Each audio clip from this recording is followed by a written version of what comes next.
রান্না বান্না শেষ করলাম। তো কী রান্না করলাম চল তোমাদের সাথে শেয়ার করি। আজকে অনেক এখানে দেখো করেছি কাঁচকলা ভাজি, এখানে আছে লাল শাক, এখানে আছে পুঁই শাক দিয়ে যে গুলশা মাছ দিয়ে মানে ঝোল, এটাকে বলে শাকের ঝোল, পুঁই শাকের ঝোল। আর এখানে হচ্ছে মেয়ের জন্য দুইটা মাছ ভাজি রেখেছি ছোটো মেয়ের জন্য। আর এখানে করেছি হচ্ছে কুমড়ো দিয়ে, এই দেখো কুমড়ো দিয়ে ডিমওয়ালা ট্যাংরা বা গোল সাজের যেটাই বলো সেটার তরকারি।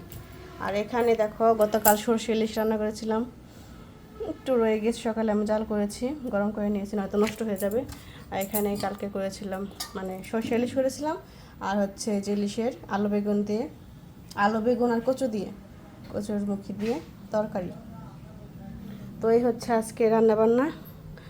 আর চুলাতে আমি যে দুধ বসিয়ে রেখেছি, এটা জাল করে একদম লো আছে একদম বসে রাখলে দুধটা মানে খেতে ভালো লাগে আর কি। এখানে দেখো ছোটো মেয়ের জন্য আপেল সেদ্ধ করছি। তো দেখো এই হচ্ছে অবস্থা রান্নাবান্না। ঘরে দেখো আমাদের একদম জায়গা নেই, সোফা দেখো উপরে উঠে রেখেছি, কী করব, জায়গা নেই। জায়গা সংকট থাকলে যা হয় আর কি। দেখো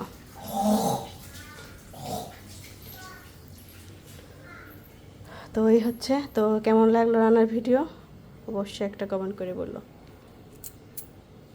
ও সরি, দেখানো হয়নি, দেখো এখানে কতগুলো লেবু কেটে নিয়েছি।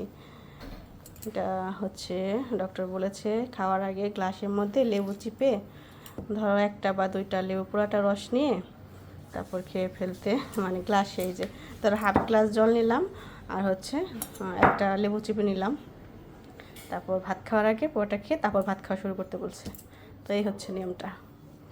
দেখো আমার আর তোমার দাদা ভাইয়ের জন্য সারাদিন যাতে আর কাটতে না লাগে সেজন্য এখন কেটে রেখেছি। আর এখানে দেখো বয়াম ভর্তি মুড়ি, দেশি মুড়ি মাঝে ভেজে নিয়ে এসেছিলো, সেগুলো একদম খালি হয়েছে, এখন এটাতে ভরবো। তো এখন রাখছি, আমি হচ্ছে স্নান করব।